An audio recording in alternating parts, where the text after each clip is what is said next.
right, so we have a thing of beauty here. This is about a 4¼ pound brisket flap that my wife picked up at the grocery store. I seasoned it with a combination of seasonings, including about 4 parts salt and pepper, 2 parts of a garlic and wine seasoning, 2 parts of a good New Mexican red chili powder, and then 1 part of a chipotle pepper powder. I seasoned it this morning. I'll let it sit in the fridge for a few hours and let it seep in. And this is the result of it before it hits the grill.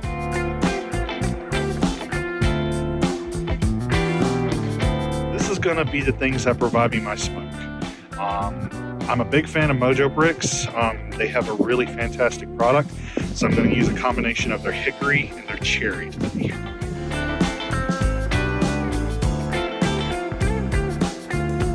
I'm going to be cooking this indirect on a Weber kettle. It's a 22.5-inch beast. I've got the coals set up to one side, and I used my trusty loop lighter to get the coals going. I'm going to be adding the Mojo Bricks here shortly.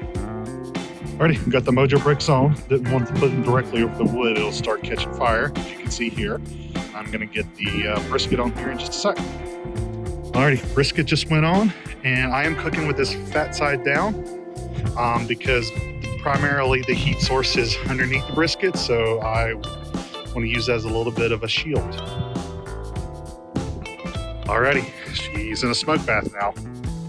What I'm going to do, or what I've done, is I have put the bottom dampers to about half open, and I've got the top vent all the way open so that we can pull smoke all the way across. We're going to check in this bad boy in a few hours.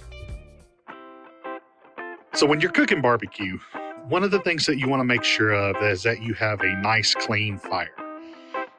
As you can see right now, there's smoke that's coming out of my cooker, but it's a very light, what people will call a thin blue smoke. That tells me that I've got good smoke flavor that's being imparted into my meat, but my fire is burning clean. What you don't want to see is you don't want to see billows of thick white smoke or black smoke. That tells you that you've got a really dirty fire, and that's going to impart a really nasty flavor into your meat. Alrighty, it has been about 5 hours, so let's take a look.